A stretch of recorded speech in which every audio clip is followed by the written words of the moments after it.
Pakistan super league 11 का Karachi season जो है ना वो कल से शुरू हो चुका है, आपको ये बताना है। लेकिन जगह की तब्दीली भी हैदराबाद किंग्समैन के नताइज ना बदल पाई, तो ये नई टीमें जो हैं they are going to take some time. Peshawar Zalmi ने हैदराबाद किंग्समैन को सनसनीखेज मुकाबले के बाद 4 विकेटों से हराया है। हैदराबाद किंग्समैन की टीम पहले खेलते हुए 145 रन बनाकर आउट हो गई थी। पेशावर ज़ल्मी ने हदफ आखिरी गेंद पर बाय द वे हासिल किया। So it has been a सनसनीखेज मुकाबला वैसे टू बी ऑनेस्ट। और बाबर आजम 43 रन बनाकर नुमायां बैठे रहे। पीएसएल में हैदराबाद किंग्स की ये लगातार चौथी शिकस्त है। और आज 2 मैचेस खेले जाएंगे और दोपहर 2:30 बजे आपको बता दें कि इस्लामाबाद यूनाइटेड और लाहौर कलंदर्स का मैच होगा, जबकि शाम 7 बजे होगा कराची किंग्स और पेशावर ज़ल्मी आमने सामने होंगे। Let's talk about it.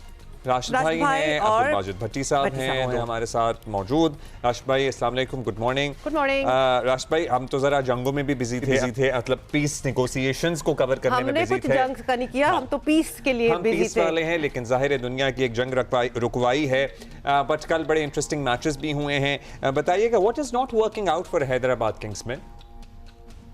Same हमारी पिंडी के साथ जो है न्यू टीम है, शायद अभी एडजस्ट नहीं हुए, कॉम्बिनेशन सही नहीं बना, कुछ प्लेयर्स मिसिंग हो गए। अगर आप लेते हैं ना, फॉरन ही लेते हैं तो अवेलेबल नहीं होते। लेकिन कोई इसमें ये नहीं है कि कोई बहाना नहीं होना चाहिए। आपकी टीम 4 मैच के बाद एक आध मैच ऐसा होना चाहिए जिसमें लगे कि वाकई में ये टीम तगड़ा खेल सकती है। हालांकि कल का मैच उनको सूट करता था।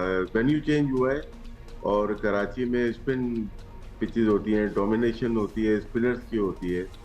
कल इफ्तिखार जो कि पहला मैच शायद खेल रहे थे इस टूर्नामेंट का, उन्होंने 4 आउट कर दिए। और टू मच लेफ्ट हैंडर जो थे उनके, वो कभी कभार आपको वो फायदा नहीं पहुंचा सकते। साइम अयूब हो जाए या मास सदाकत हो जाए। परेरा अच्छा खेल, लेकिन फिर भी फाइटिंग स्पिरिट नजर आई हैदराबाद में। गए आखिर तक गए वो, फिर हमें इफ्तिखार नजर आए, उन्होंने मैच जितवा दिया। बाबर थ्रो खेले, आराम से खेले, लेकिन फिर टारगेट छोटा था। कराची के मैचेस थोड़े से डिफरेंट लगेंगे। लगता है कि वहाँ पे जैसे लाहौर कद्दाफी स्टेडियम में मैचेस थे 200 प्लस चेज हो रहे थे, 189 या 190, 2 ओवर पहले ही चेज हो रहे थे। यहाँ पे थोड़ा कदरे मुश्किल लगेगा। यहाँ पे स्पिन ज्यादा हो और जो कि ड्राई पिचेज होंगी और मैच जब ज्यादा होंगे तो मजीद इसमें खराबी आ सकती है। लेकिन क्या टूर्नामेंट अच्छा होना चाहिए। जो हालात चल रहे हैं अभी, ये भी क्राउड अलाउ नहीं है। जिस तरह से आपने कहा, आप बिजी रहे कल की ट्रांसमिशन में, हम देखने में बिजी रहे थे उसमें। तो बड़ा अच्छा फैसला हुआ है। जो भी कुछ होना है, तो हमारे क्रिकेट पे बहुत अफेक्ट पड़ेगा उसका। लोग आना शायद हो सकता है नेक्स्ट वीक या कुछ। हम तो बहुत we are gunning for it actually. हो जाए और पेट्रोल प्राइसेस दुनिया में जैसे नीचे आ गई हैं और हमारे यहाँ भी नीचे आ जाएं, तो फिर क्या ही हमें obviously we should bring it back to normal, because हमें नजर आ रहा है कि पीएसएल ऑब्वियसली उस तरह नहीं हो रहा, थोड़ा सा लैक लस्टर है। एंड ऑब्वियसली इर्द गिर्द हमारे खित्ते में हो क्या रहा है, दुनिया में क्या हो रहा है, वी डू एक्सपेक्ट दैट। थोड़ा सा भट्टी साहब इस पे मजीद रोशनी डालें कि लाहौर से अब मैचेस वेन्यू बदल के कराची आना, वो किस तरह इम्पैक्ट कर रहा है on the game of cricket? देखिए, क्रिकेट के लिए तो अच्छा है कि दुनिया भर में जो लीग्स होती हैं वो तो होम एंड अवे कॉन्सेप्ट पे होती हैं। हमारे यहाँ बहुत सारी टीमें हैं जिनका होम ग्राउंड ही नहीं है, तो हमारे यहाँ तो 3-4 ग्राउंड्स में होता है। इस बार पीसीबी ने पहले 6 ग्राउंड पर अनाउंस किया, फिर जो सूरत हाल बनी अब 2 ग्राउंड तक महदूद रहा। मेरे ख्याल में कराची का आ जाना, और कल क्या जबरदस्त नेशनल स्टेडियम की शक्ल नजर आ रही थी। मैंने तो ग्राउंड में पूरा मैच कवर किया, बहुत खूबसूरत ग्राउंड लग रहा था। लेकिन वहां जो एक चीज मिसिंग थी, मैच भी बहुत अच्छा हुआ, आखिरी गेंद तक मैच किया, क्राउड मिसिंग था। अल्लाह करे कि क्राउड आ जाए। और जी इंशाल्लाह अल्लाह करे कि उम्मीद हमारी भी यही है कि अगले राउंड तक हालात ना, अगर ये इस्लामाबाद में मुज़ाकरात जो हो रहे हैं वो कामयाब हो गए तो फिर तो सब सेट ही हो जाएगा होपफुली इंशाल्लाह। बहुत अगर मगर की खैर बात है इंशाल्लाह। आज है जी लाहौर वर्सेस इस्लामाबाद और दूसरा किसका है? दूसरा है जी Karachi Peshawar versus Peshawar.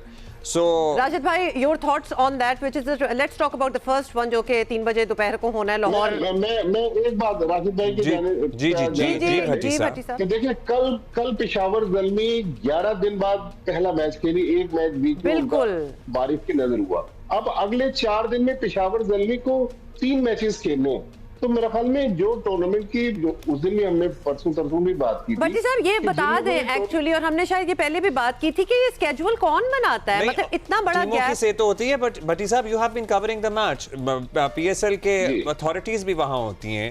Did you not ask this question? क्योंकि इस तरह फिर पॉइंट्स टेबल हम कैसे डिसाइड कर सकते हैं? एक के 3 मैच हैं, एक के 6 एक मैच अपने हैं। पॉइंट्स करके बैठ जाएगा 4 दिन के लिए और दूसरे को दूसरा स्ट्रगल कर रहा होगा टू रीच दैट। मेरे ख्याल में राशिद भाई इसका बेहतर इसलिए जवाब देंगे कि ये अभी चूंकि रावलपिंडीज की टीम के साथ मुंसलिक भी हैं, तो ये बेहतर बताएंगे।